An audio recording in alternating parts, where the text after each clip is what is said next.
মোহাম্মদুল্লাহ হাফিজ জুকুর রহমতুল্লাহ নাম শুনছেন না? প্রেসিডেন্ট নির্বাচন তো সাংবাদিকরা ওনারে প্রশ্ন করছিল, হুজুর আপনি যদি ভোটে পাস করেন আপনি কি করবেন? আর ওনারা মনে করছিল হুজুর জবাব দিল যে ডাইলের দাম কমামো, তেলের দাম কমামো, পেঁয়াজের দাম কমামো, সাবানের দাম কমামো, ইত্যাদি ইত্যাদি। হুজুরের জন কইছে, হুজুর আপনি প্রেসিডেন্ট হলে কি করবেন? হুজুর জব দিয়ে কইতেছে, আল্লাহ যদি আমার ক্ষমতায় নেয়, আমি যদি প্রেসিডেন্ট হইতে পারি তাহলে ৬৮,০০০ গ্রামে ৬৮,০০০ মক্তব বানাবো। আস্তে বলেন সুবহানাল্লাহ। মক্তবে কি শিক্ষা দেওয়া হয়? মক্তবে কি শিক্ষা দেওয়া হয়? আপনি যদি চিন্তা করতে হইলো কোরআন সম্মানিত কিতাব, আমি যদি ৬৮,০০০ গ্রামে ৬৮,০০০ মক্তব বানাই তাহলে পুরো ৬৮,০০০ গ্রাম হয় সম্মানের গ্রাম হয়ে যাবে। ঘুষখোর, সুদখোর এগুলো থাকবে না, পাপাচারী থাকবে না, মাদক সেবনকারী থাকবে না। কথা বলেন ঠিক কিনা? এই হাদিস জীবনীতে আরো পাওয়া যায়। আল্লাহু আকবার, আল্লাহু আকবার।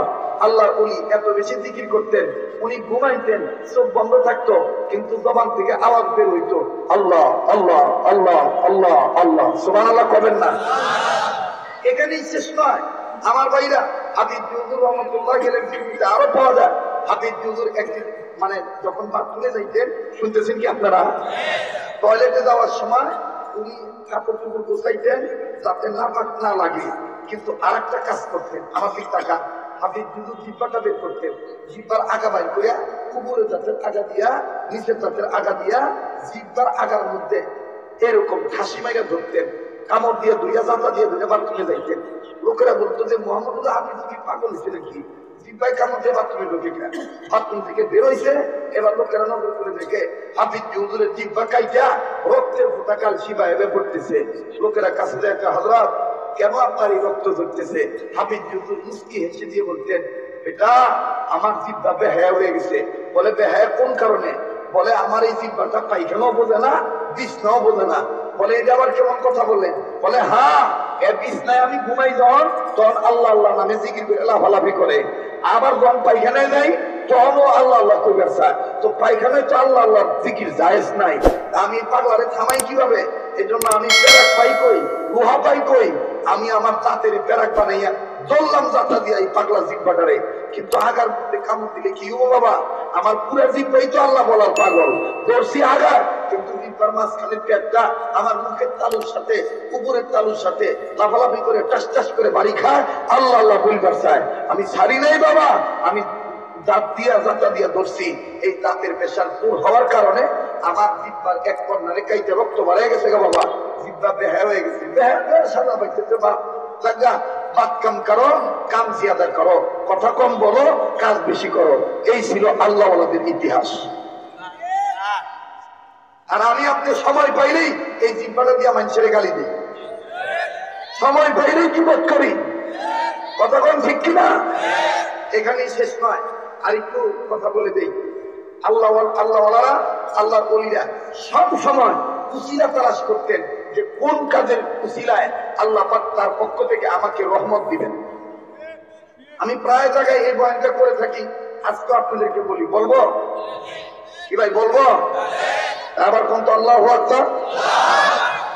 আল্লাহর এক ওলি হাকিমুল উম্মাহ আশরাফ আলী থানভী রাহমাতুল্লাহি আলাইহি আজাল্লাহ খলিফা। এই বয়ান সবার ভালো লাগবে না ভাই, এই বয়ান তাদের ভালো লাগবে যাদের সম্পর্ক কোনো না কোনো রুহানি ডাক্তারদের সাথে হয়ে গেছে। কথা বুঝাইতে পারছি? এজন্য কে আছে কে যায় এদিকে তাকাবেন না, নিজের আত্মাকে পরিবর্তন করার জন্য, সংশোধন করার জন্য একটা একটা করে কথা শোনেন, মানলেই ইনশাল্লাহ কামিয়াব হয়ে যাবেন। ঠিক কিনা বলেন? থানভী রাহমাতুল্লাহি আলাইহি এই আজাল্লাহ খলিফা দোকানে গেছে চিনি কিনবেন। কি কিনতে? পরে কথা কন, চিনি। তো চিনি কিনছে, দোকানদার কাগজের ঠোঙ্গা করে চিনি দিছে। আল্লাহর ওলি চিনি নিয়ে বাইতেছে, প্রয়োজনের তাগিদে ঠোঙ্গা থেকে চিনি বাড়ি করবো, নজর করে দেখে ঠোঙ্গার মধ্যে কিছু পিপলা দেয়। আল্লাহর ওলি আর চিনি বাড়ি করলেন না, বান্না করে ঠোঙ্গার এক কোনা ফাঁক রেখে আবার 3 কিলোমিটার হাইটা আবার ওই দোকানে গেল। এখন তো দোকান আমাদের বাড়ি ঘরের সাথে পাড়ায় পাড়ায়, তাই না? কিন্তু 10-15 বছর আগে দোকান কিন্তু ছিল অনেক ফাঁকে, ঠিক না? এই আল্লাহ ওলি বুজুর্গ মানুষ, উনি এই ঠোঙ্গা নিয়ে আবার চিনি নিয়ে দোকানে গেলেন। দোকানদার হুজুরের যাওয়া দেখে বলতেছে, হযরত আপনি আয়া হয় कोई मुश्किल है क्यों के लिए आएंगे जल्दी जब देंगे हजरत বলতেছেন বেটা আমার কোনো সমস্যা নাই দোকানদার আগে বলছে আপনি তো আবার আসছেন কোনো ঝামেলা টামেলা কোনো মুশকিল টুশকিল হয়েছে নাকি হুজুর বলতেছে বাবা আমার কোনো ঝামেলা আমার কোনো মুশকিল নাই তা আবার আসছেন কে আবার সঙ্গেও নিয়েছেন দেখা যায় কি হয়েছে হুজুর হুজুর বলতেছে বাবা রে আমি তোমার দোকান থেকে সিডি কিনছি পিঁপড়া কিনেছি আমি তোমার দোকানে পিঁপড়াগুলি ফেরত দিবে রেছি কালকে করি সুবহানাল্লাহ এই কথা শুনে আপনার কাছে গল্প মনে হবে দেখেন আল্লাহ ওনাদের চরিত্র বলতেছে যে আমি তোমার দোকান থেকে সিডি কিনছি পিঁপড়া কিনি নাই তাই পিঁপড়াগুলো ফেরত দিবে রেছি दुकानदार बोलते हजरत आपके पास नहीं आजीपन सुनता है আপনার কাছ থেকে আশ্চর্যজনক কথা শুনতেছি জীবন বড় চিনি বেছিলাম কত পিঁপড়া গেল কোনদিন কোনো কাস্টমার পিঁপড়া ফেরত নিয়ে আসলো না আর আপনি কেমন কাস্টমার গো পিঁপড়া আবার ফেরত নিয়ে এসেছেন হুজুর করতেছে কথা কম কও চিনির বস্তা কই ওখানে আবার নিয়ে চলো পিঁপড়া ফেরত দেওয়া লাগবে এবার চিনির বস্তার কাছে যায় দেখে সর্বনাশ বস্তার উপরেও পিঁপড়া চিনির ভিতরেও পিঁপড়া আবার কিছু পিঁপড়া রুকু দিয়া আবার কিছু পিঁপড়া ঠ্যাং হিসাবে নাচতেছে আল্লাহ উনি চিনির বস্তার কাছে যাইয়া ওই ডাসা ডাসা পিঁপড়া শত শত পিঁপড়াদেরকে দেখে বলতেছে কি সাথী হারাইয়া টেনশন করতেছ কারজানি মা আমার কাছে কারজানি বাপ আমার কাছে কারজানি বউ আমার কাছে কারজানি ভাই আমার কাছে কারজানি বেটা আমার কাছে কারজানি বেটি আমার কাছে কারজানি বউ আমার কাছে টেনশন করো না কারো কোন ক্ষতি এবার নেই এই যে তোমার সাথে তোমার কাছে ফেরত নিয়েছি নেও দিয়ে দিলাম এবার ঠোঙ্গা থেকে একটা একটা করে পিঁপড়া তুইলা ওই বস্তার মধ্যে ছেড়ে দিয়েছি পিঁপড়া দেওয়া যখন শেষ এইবার হজরত হাত দুইটা ভাইরা আল্লাহওয়ালা ওই সমস্ত পিঁপড়াদেরকে ডাক দিয়ে বলতেছে শোনো শোনো তোমরা হইলা সাধারণ সৃষ্টি আর আমি হইলাম আল্লাহ পাকের পক্ষ থেকে শ্রেষ্ঠ সৃষ্টি আশরাফুল মাখলুকাত আমি মানুষের তোমাদেরকে বলতেছি তোমাদেরকে যেমন আমি সাথীহারা হইতে দিলাম না আজকের এই কাজের বিনিময়ে আল্লাহ কিন্তু হাসরের মধ্যে কইলে দিও আল্লাহ যেন আমার এই রোগ মাহাসারে সাথীহারা না করে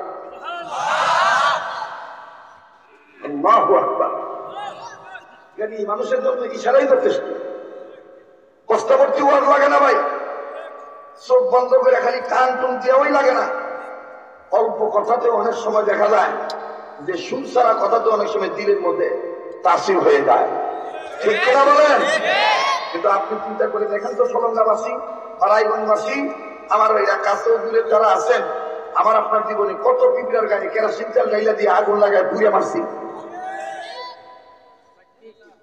এখন মাইতেছি ধন্যবাদ বাবা এই যে মুরব্বী বলতেছে এখন মাইতেছি পর্যন্ত কোনোদিন করি নাই চার দোকানে চা খান পাশে কুত্তা থাকে অবশিষ্ট চায়ের গরম পানি কুত্তার গায়ে দেবেন আপনি নামাজের খুব বাহাদুরি করেন না বারবার হজ করেন উমরা করেন খুব বাহাদুরি করেন আমল দিয়ে কোনোদিন জান্নাতে পাইবেন চাইতে পারবেন না আল্লাহ যদি দয়া না করেন আর আল্লাহর দয়া তারা পাবে যারা বেশি বেশি আল্লাহর দয়া পাওয়ার উসিলা তালাশ করে উসিলা তালাশ